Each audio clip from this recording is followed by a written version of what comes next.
wabarakatuh. Apa kabar anak-anak semuanya? Semoga senantiasa dalam lindungan Allah ya. Oke. Walaupun di rumah aja, tetap semangat ya belajarnya.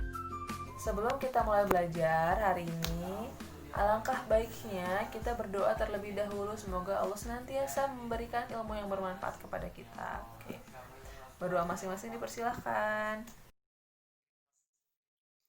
Oke, pada kesempatan kali ini kita akan belajar belajar sambil bermain tentang matematika ya. Kalau belajar kan biasanya langsung pusing gitu. Nah, makanya sekarang kita bermain matematika, oke. Nah, jadi pada dasarnya bilangan itu terbagi ke dalam dua kelompok bilangan, oke. Yang satu adalah bilangan bulat.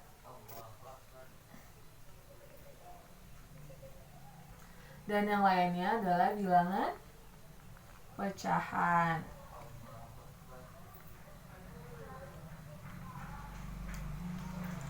Bilangan bulat itu contohnya bilangan yang sifatnya genap dan ganjil, seperti misalnya berurutan ya.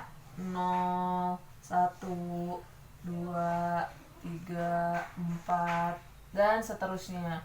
Ataupun sebelum angka 0 itu juga termasuk bilangan bulat, seperti misalnya -1, -2 dan seterusnya. Oke, sedangkan bilangan pecahan adalah bilangan yang ada pernya atau bilangan yang ada koma-komanya, seperti misalnya 0,32. Nah, ini disebut dengan bilangan pecahan. Atau misalnya dalam bentuk per, 7/8 misalkan gitu, dan seterusnya. Tuh. Nah, pada kesempatan kali ini kita akan membahas lebih detail tentang bilangan bulat. Oke. Sebelum kita mulai membahas tentang bilangan bulat, mari kita menggambar garis bilangan terlebih dahulu.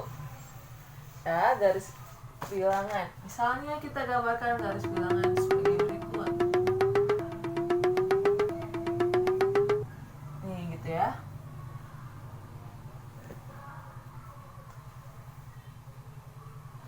Nih misalkan kita taruh di tengah-tengah itu adalah angka 0. Nah, angka 0 ini kemudian di sebelah kanan adalah kelompok angka bilangan bulat positif. Bilangan bulat positif ya. Berarti diisi dengan angka berapa anak-anak? Iya betul, di sini diisi dengan angka 1, 2, 3, 4 dan seterusnya. Sedangkan di sebelah kiri angka 0 termasuk ke dalam bilangan bulat negatif, oke. Bilangan bulat negatif. Berarti di sebelah angka 0 ada angka berapa anak-anak? -1, -2, -3, -4. Nah, bilangan bulat positif dan bilangan bulat negatif. Oke. Bisa dipahami sampai sini? Oke, setelah membuat garis bilangan, bisakah kalian menebak gitu ke arah manakah angka akan bertambah semakin besar dan ke arah manakah angka akan bertambah semakin kecil? Misalkan nih ya, ibu punya contoh untuk memudahkan memahami. Negatif itu bisa diartikan dengan hutang. Jadi kalau misalnya nih, kalian nih anak-anak punya uang 5.000 nih di tangan, sama punya hutang 10.000, coba. Mendingan yang mana? Lebih kaya yang mana? Punya uang 5.000 atau punya hutang 10.000? Ya, walaupun angka 10.000 itu lebih besar, tapi karena dia hutang, karena dia bernilai negatif, berarti dia lebih kecil daripada yang 5.000 tadi. Jadi, kalau misalnya angka positif, semakin besar angkanya, artinya dia semakin besar. Kalau misalnya ada notasi negatifnya nih di depan angkanya, berarti semakin besar angkanya, justru ketika ada negatifnya, angka tersebut akan bernilai semakin kecil. Oke. Sekarang, bisakah kalian mengurutkan mana angka dari yang terkecil sampai yang terbesar. Coba kalian bandingkan ya antara kedua angka ini. Misal ibu punya angka -7, coba bandingkan dengan 10. Lebih besar yang mana? Nah, 10 terletak di sebelah kanan ya. Di sini ada 4, di sini ada 5, 6, 7, 8, 9, 10 dan seterusnya. Sedangkan di sini -7 terletak di -4, -5, -6, -7. Jadi yang lebih kanan adalah 10, berarti yang lebih besar adalah 10 gitu. Oke, sekarang ibu punya angka lagi, coba kalian bandingkan 2 dan -4. Mana angka yang lebih besar? Ya, nah angka yang lebih besar itu adalah 2. 2 terletak lebih kanan daripada -4 yang terletak di kiri gitu. Jadi semakin dia terletak di kanan, dia angkanya semakin besar, sedangkan semakin terletak di kiri, angkanya akan semakin kecil. Oke. Jika kalian sudah dapat membandingkan antara dua angka, coba sekarang diurutkan 5 angka ya. Misalnya ibu punya angka di sini. Ada angka 0, 4, -8, kemudian ada angka 12 dan -12. Coba, dapatkah kalian mengurutkan angka dari yang terkecil sampai yang terbesar? Untuk memudahkan, caranya adalah cari bilangan terkecil. Bilangan terkecil berarti dia yang memiliki notasi negatif di depan angkanya. Dan angkanya yang paling besar berarti yang mana? Yang -12, betul. Kemudian selanjutnya ada lagi nggak yang angkanya yang dengan notasi negatif? Ada kan satu lagi yaitu -8. Berarti selanjutnya adalah -8. Selanjutnya udah habis nih angka negatif, berarti kita tinggal membandingkan bilangan positifnya saja. 0 sama 4 lebih besar mana? 4 kan, berarti setelah -8 ada angka 0, kemudian 4, dan ada angka 12. Bisa dipahami sampai sini? Sekarang kita akan belajar tentang operasi bilangan bulat. Oke. Operasi bilangan bulat itu adalah ada 4. Ada banyak sih, salah satunya diantaranya adalah penjumlahan, pengurangan, perkalian, dan pembagian seperti yang sudah kalian ketahui sebelumnya. Jika pertambahan, pengurangan, perkalian, dan pembagian bilangan bulat positif, kalian pasti sudah biasa. Itu sudah sering kali kalian pelajari dari sejak kelas berapa SD coba ya? Kelas 1, kelas 2 kan sudah mulai belajar gitu tentang penjumlahan, pengurangan, perkalian, dan pembagian. Oke, sekarang nih coba ibu punya contoh soal ya. Misalkan 1 ditambah 3. Kalian pasti dapat menjawab soal ini dengan mudah. Berapa jawabannya tuh anak-anak? 4. Nah, gitu kan. Nah, penghitungnya itu bisa dengan cara melihat garis bilangan. Angka 1 terletak di sebelah kanan angka 0. Angka 1 ya. Kan di sini 1 ditambah 3. Berarti kita cari dulu nih angka 1 letaknya dalam garis bilangan ada di sebelah mana? Ada di sebelah sini nih, angka 1 ya. Kemudian ketika ditambah 3, artinya dia bergerak 3 langkah ke kanan. 1, 2, 3. Berarti hasil dari 1 ditambah 3 adalah 4. Ya, berarti kan sesuai ya. Nah, kalau penjumlahan bilangan bulat positif pasti kalian sudah biasa. Nah, sekarang kita mulai untuk menghitung operasi bilangan bulat positif dan negatif ya. Jadi campuran, tidak hanya sebatas bilangan bulat positif. Misalkan ibu di sini punya soal -2 ditambah 4. Oke. -2 letaknya ada di sini ya, -2. Ketika dia dioperasikan ditambah 4, artinya apa?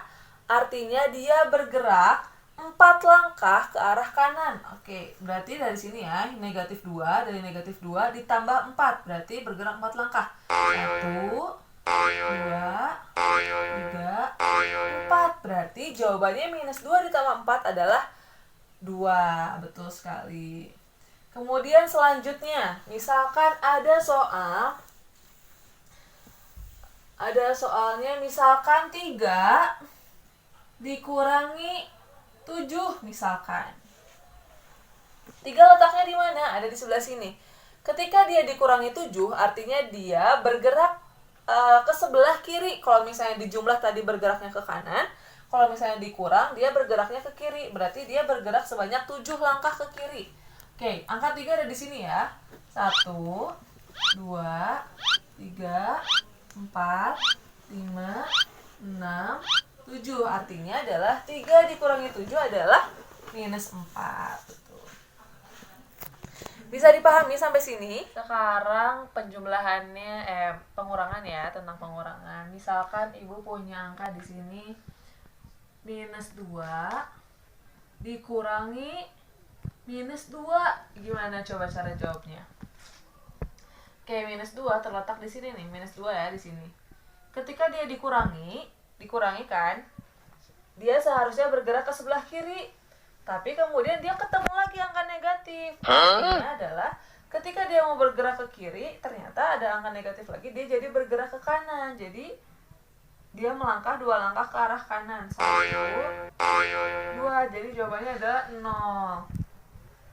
Atau ketika ada notasi negatif bertemu dengan negatif, itu artinya sama dengan, bisa dituliskan juga dengan minus 2 ditambah 2. Gitu, sama dengan jawabannya berapa tadi? Sama ya, minus 2 ditambah 2 artinya minus 2 melangkah ke kanan 2 langkah, 1, 2, 0 gitu. Jadi apabila ada notasi yang seperti ini negatif bertemu negatif, artinya dia dijumlahkan. Oke? Misalkan ibu punya contoh lagi sekarang ya. Misalkan 2 dikurangi minus 1. Nah, berarti jawabannya berapa? 2 dikurangi minus 1. Ketika di sini 2 dikurangi minus 1, artinya minus bertemu minus dapat juga dituliskan dengan positif. Jadi bisa dituliskan dengan 2 ditambah 1. Jawabannya berapa? 3. Betul sekali. Bisa dipahami sampai sini? Jika ada penjumlahan antara bilangan positif dan negatif, sebenarnya ibu punya trik yang lebih mungkin lebih cepat dan lebih mudah gitu. Misalkan ini kan kalau misalnya angkanya kecil-kecil kan gampang ya, tinggal geser ke kanan, geser ke kiri. Coba kalau angkanya ratusan gitu, kalian mau ngitung berapa langkah ratusan gitu kan enggak ya. Jadi kalau misalnya ibu punya contoh nih, minus 29 ditambah 34, berapa hasilnya?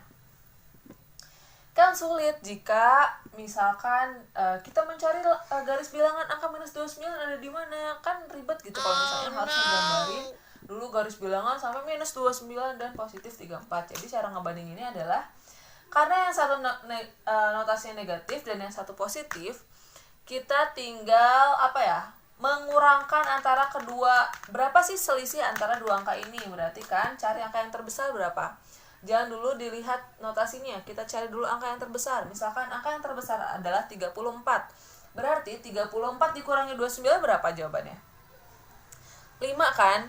Berarti kita tulis jawabannya 5. Terus kita bandingkan angka yang lebih besar itu yang positifnya atau yang negatifnya.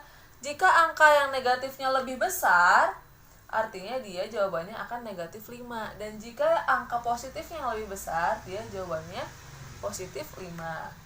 Dari soal ini, mana angka yang lebih besar? Positifnya atau negatifnya? Ya, yang lebih besar adalah yang positifnya, sehingga jawabannya adalah 5. Oke, soal selanjutnya untuk lebih memudahkan, misalkan di sini ibu punya angka negatif 78 ditambahkan dengan 24. Dengan cara yang sama, kita jangan dulu melihat notasinya negatif atau positifnya ya, kita tutup dulu. Terus kemudian kita bandingkan, mana angka yang lebih besar, 78 atau 24? 78 kan, makanya selanjutnya adalah kita menghitung 78 dikurangi dengan 24. Jawabannya berapa? 8 dikurangi 4? 4. 7 dikurangi 2? 5. Berarti kita dapat menuliskan 54 di sini. Setelah menuliskan 54, apakah sudah selesai sampai di sini? Belum. Mari selanjutnya kita lihat notasi negatifnya. Mana angka yang lebih besar? Yang notasinya negatif atau yang positif? Nah, dalam soal ini, angka yang lebih besar adalah yang notasinya negatif, sehingga jawabannya adalah tambah lagi sih minus 54, kayak gitu. Bisa dipahami sampai sini anak-anak? Oke, semoga paham ya. Jangan lupa berlatih di rumah. Jadi kalau misalnya belum paham tentang operasi bilangan bulat ini, kalian bisa mengulang-ulang videonya sampai kalian hafal, sampai kalian paham gitu. Atau kalian bisa bertanya kepada orang tua kalian. Operasi bilangan bulat ini tidak hanya belajar di kelas 4 saja gitu, tapi tidak hanya belajar di kelas 5 juga, tapi akan terus digunakan sampai SMP, sampai kuliah bahkan gitu. Jadi kalau misalnya kalian tidak paham di sini, nanti kalian akan kesulitan belajar ke depannya. Oke, jadi kalian harus benar-benar paham ini ya, teman-teman, anak-anak. Oke, mungkin cukup sekian yang dapat Ibu sampaikan pada pertemuan kali ini. Mari kita tutup dengan membaca hamdalah, istighfar, dan doa akhir majlis. Assalamualaikum warahmatullahi wabarakatuh. Sampai bertemu lagi anak-anak.